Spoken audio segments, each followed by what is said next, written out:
Mennonite Academy Fall ESPY Awards. My name is Drew Skinner. And I'm Tim Swartz. And tonight we are honored to present to you the storied history of fall athletics at Dock, starting with its humble beginnings and steady growth to excellence in athletics. You will revisit highlights from memorable games, moments, individual performances, and entire seasons. You'll see photos, videos, and even the many unique clothing and hairstyles over the years. Most important, we hope you will leave inspired by how sports at Dock has been more than a game and how our athletes have used their faith and values to embody creativity, perseverance, character, and excellence, as well as foster community. Dock Athletics has added to the rich fabric of the Dock experience and continues to inspire us all by helping to build a community, young and old, to join together and share an exciting life of athletes at Dock. So, a bit about us. You graduated 2002. and I 73. So just after the war. Which war? The Civil War, of course. It's got to be the beard, right? I played in soccer. You played? Soccer, yeah. Okay. What was the highlight of your career? I did have one game freshman year where I did score 3 goals in a game. It sort of went downhill from there. That was the climax. And 3 goals. A little more about that. Yeah, I subbed in about 20 minutes into the game, and every time I hit the ball, it went to the goal. I don't even know. Okay. Then Smucker pulled me out. I think he thought people were going to get mad at me on the field. So I came out that point. And this was a playoff game. Yeah, it was district game, yeah. I don't think anyone's ever topped that. I have to check with Mr. East to see. I happen to have a clip of that game. He doesn't know this. I went on YouTube and found a clip. 3 goals in 7 minutes. So if we can get a chance to win that clip. Wow. Okay. Unexpected. Or not.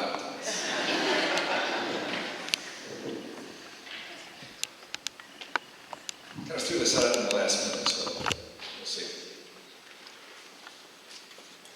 If not, you can reenact it. No. Yeah, that's going to be difficult. Then it's signal this. Not sure what it means. 1 minute. You lose. We're good. Okay, here we go.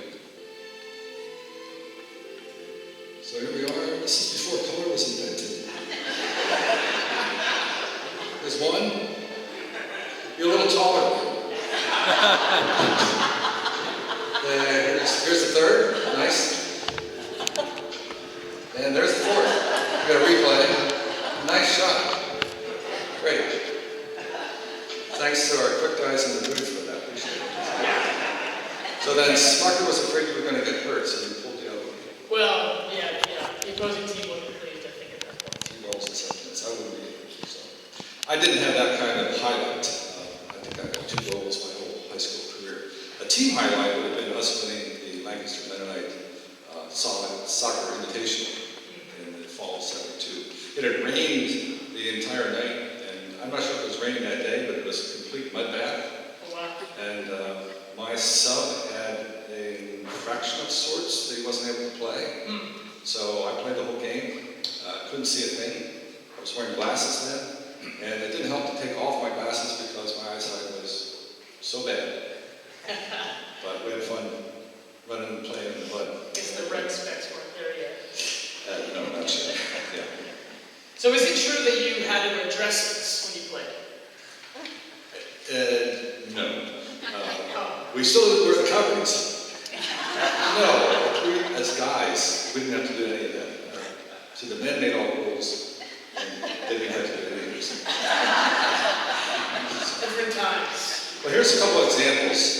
Our fullbacks, this is in soccer, we had 4 fullbacks, big, burly guys, who would stand in the back, and they're generally all in a row, and their main job was to just kick the ball out as long as they could. Someone else would chase it down.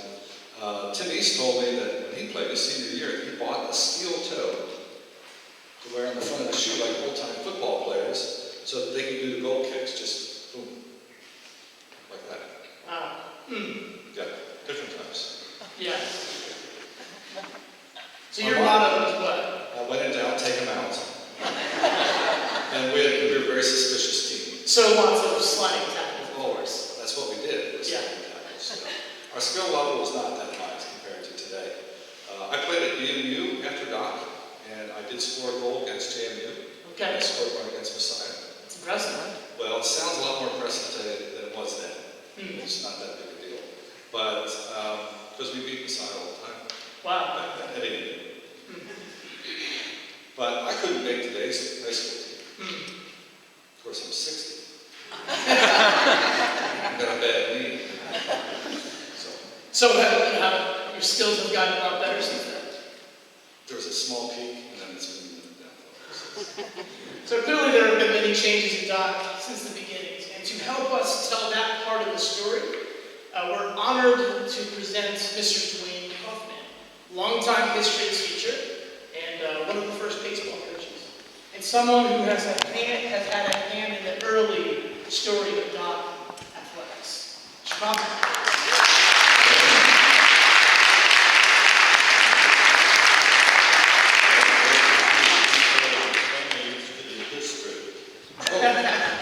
Doesn't quite depend on what kind it is. So, when did you start teaching at Doc? Were you Yes. part of the original faculty? No. Did you know Mr. Doc? Well, some people think that Mr. Doc actually started this school, and I was on the original faculty with him. But that's not true. I was a rookie in 1958, in the fall of '58. There had been 3 graduating classes before that. Have there been any kind of athletic program, whether competitive games, events? What was it like for the You sports? see the pictures up there? There is a picture there. Yes. Okay. Yeah, we had all kinds of competitive games. Four square, that was a big thing. And we had some real exciting table tennis tournaments. Yeah, one of the best. The champion ping pong player was none other than faculty member Daniel Reinford. Nobody could beat him, no student or faculty. But really, if the weather was fit, either spring or fall, there was likely softball going on the fields, both the girls and the boys. But the main thing was basketball in terms of interest and in terms of how much they scheduled it. Again, both the girls and the boys. Look at that gym, how small it was. It was probably only about a 3/4 official size, if it was even that. You could hit set shots from the center of the court quite easily, and there was no place for spectators. You know, the girls, I can't help but wonder how they kept those little caps on, and all of that vigorous activity that was taking place there. And there was volleyball. Both the girls and the boys were playing volleyball. And there was some football. We started out with touch football and gradually worked ourselves up to flag football.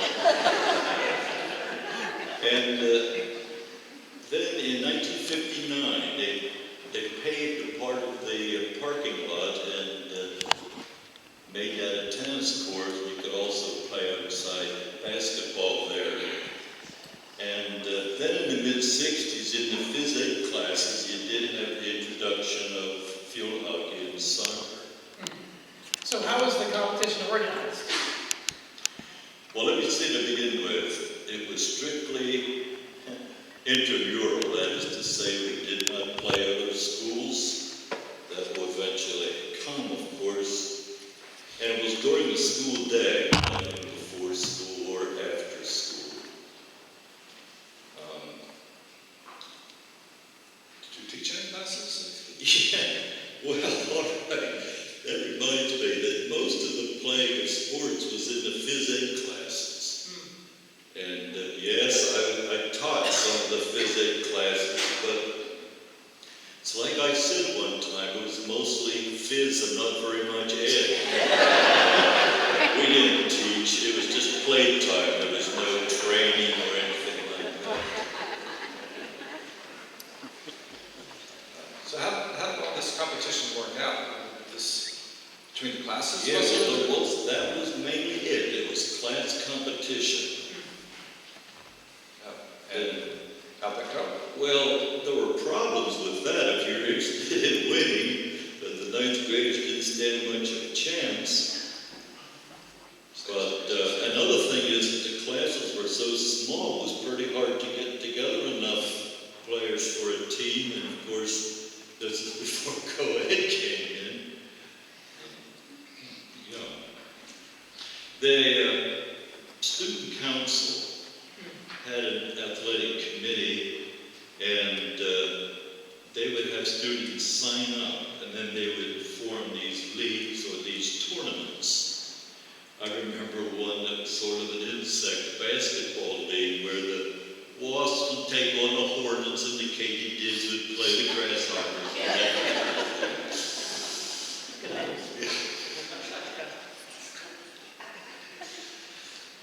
Other occasions or competitions? There were other occasions.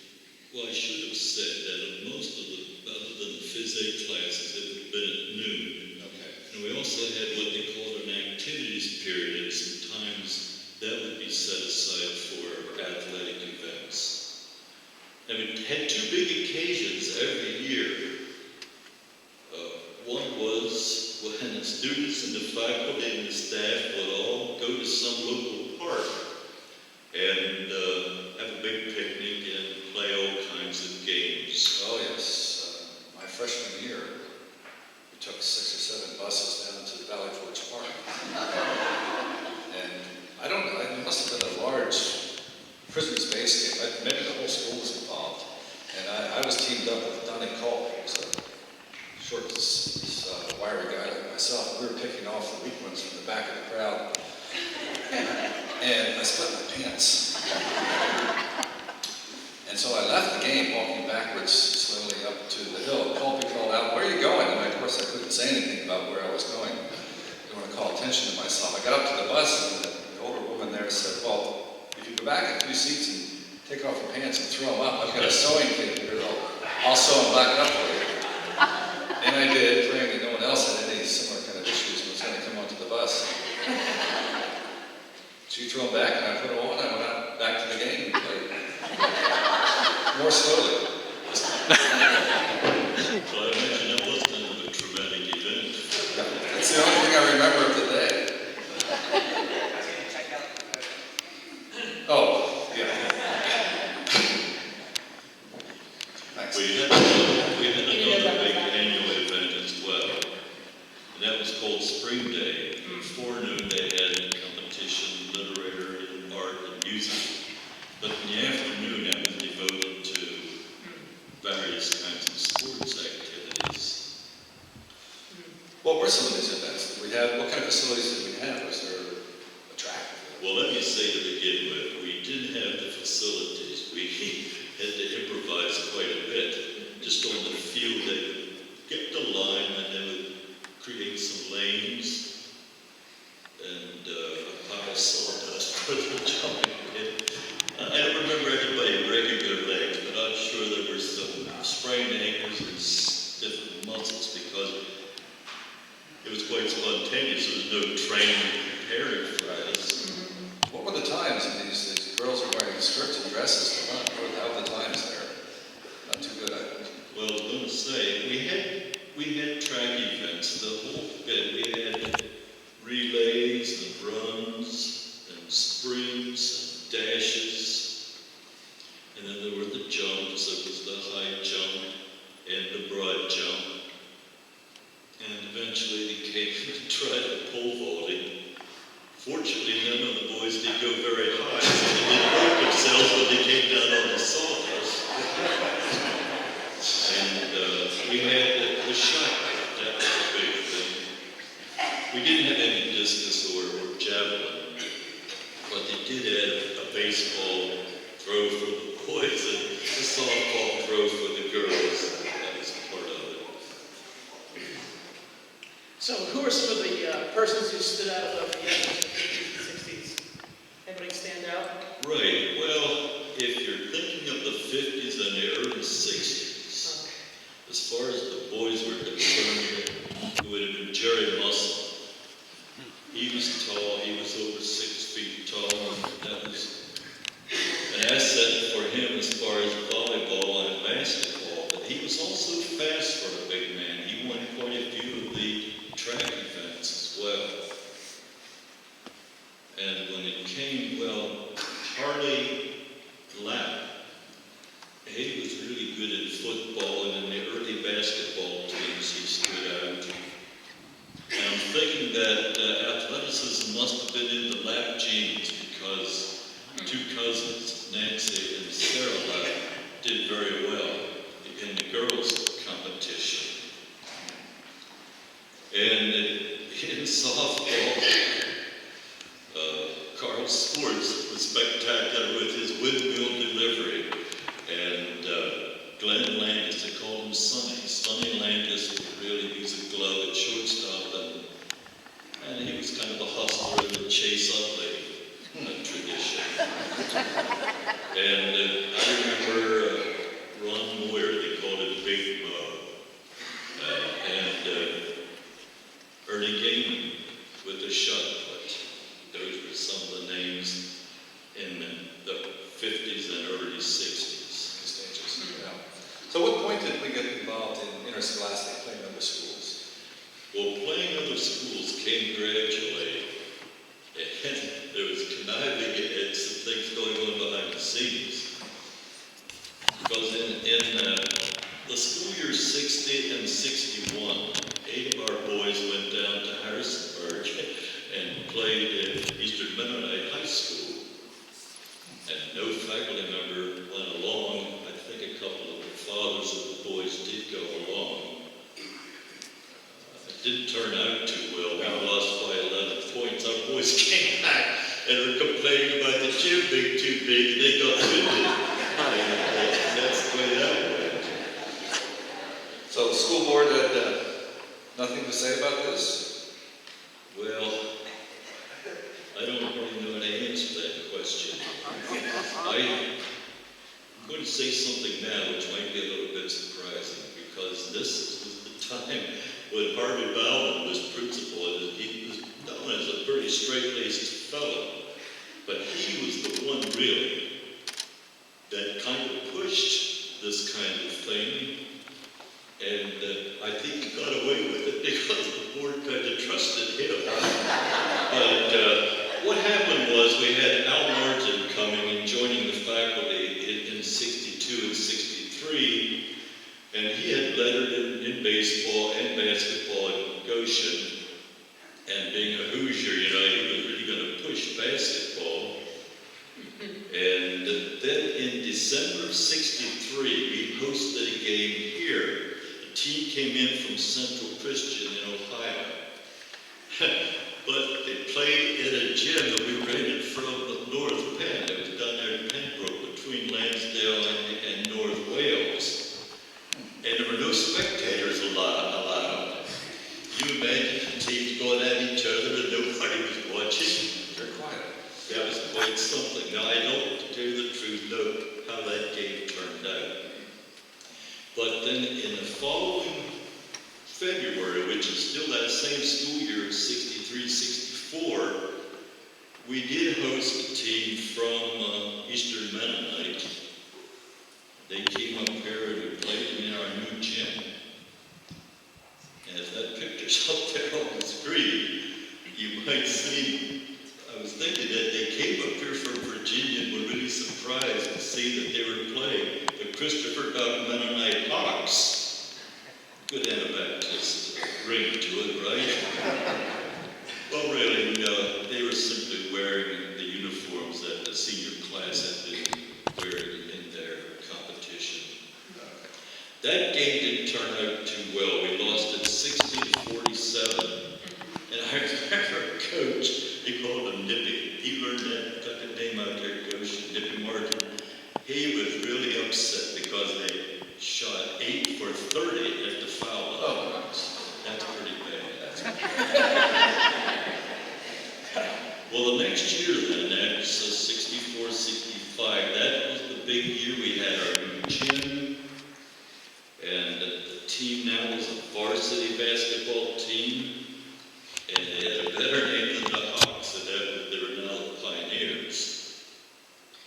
remember about choosing the name? How did that happen?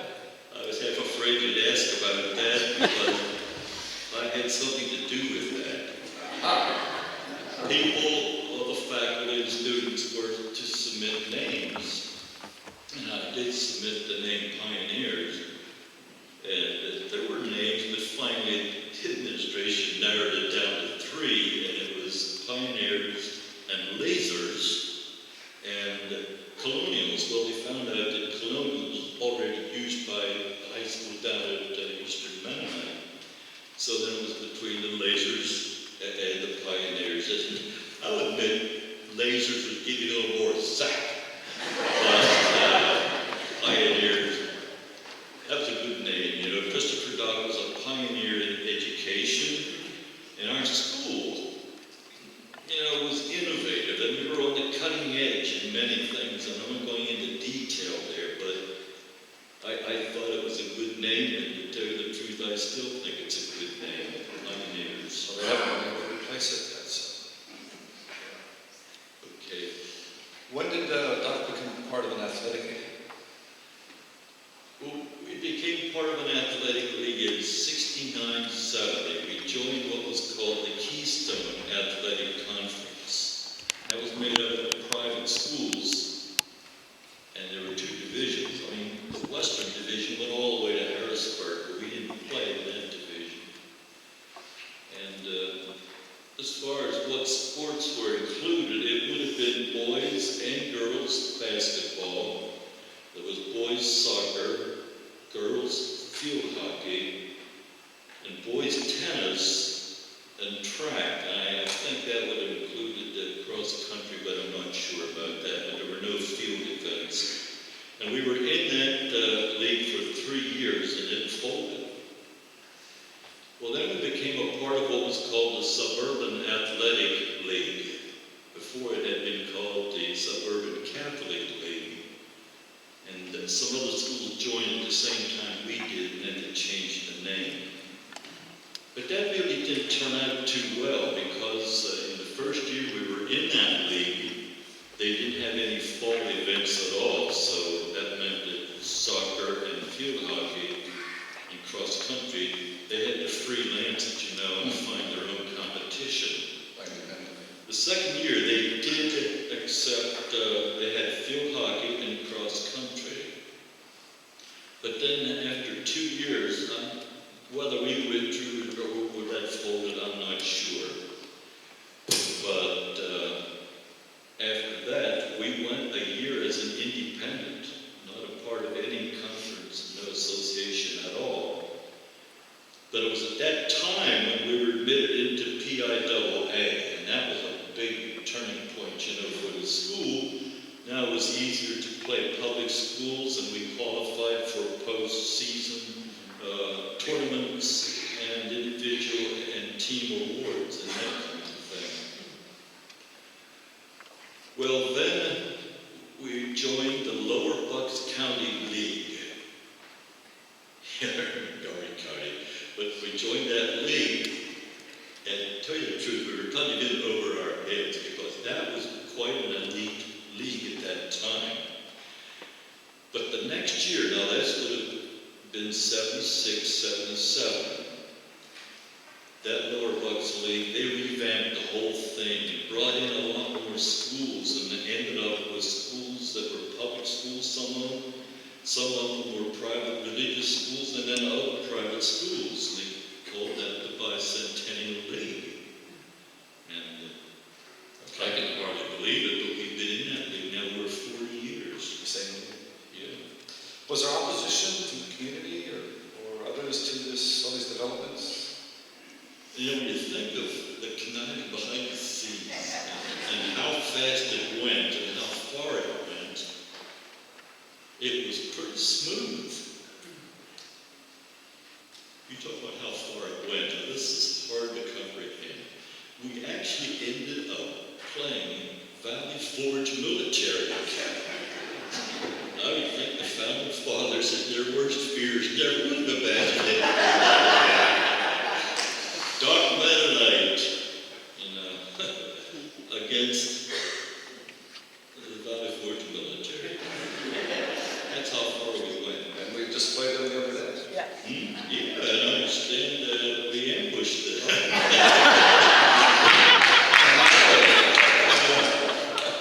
Yeah, some people, of course, thought it went too fast and some not fast enough. But we did have a little bit of some tension during the 67, 68 year. It had to do with the girls involved. That was the first year they had a girls varsity basketball team. And they wanted cheerleaders. And the faculty, I think, would have said thumbs down on that, but the administration and the board went ahead and approved it. But they were dressed like monsters. They didn't even show their bare arms. But the real hot button issue had to do with the girls' gym suits. They had the mothers getting together and coming up with a suit. They modeled it in front of the board, and the board said thumbs down. Back to the drawing boards again. And they came up then with this one-piece suit. And the board said, yeah, we'll go along with it. Now, it did expose bare legs and bare arms. Oh, I remember. The board said, all right, just as long as the boys and the girls aren't having gym classes together at the same time in the gym. Or when they're outside, that they maintain an appropriate distance. So the board did went along with it, with those understandings. So it's obvious there are big changes that took place in the athletic program. What was going on, David? Can you explain this? Well, the times they were changing there in the 60s, and that included our community, and that included the Mennonite church. This school, was started by many that felt very strongly about a separation from the world. And in a way that kind of showed itself in how people looked and who people associated with. Well, that changed. There are a couple other things, too, that I think enters into this. One would be that the youth now have more time. They weren't needed on the farm. You see, to milk the cows or gather the eggs or husk the corn.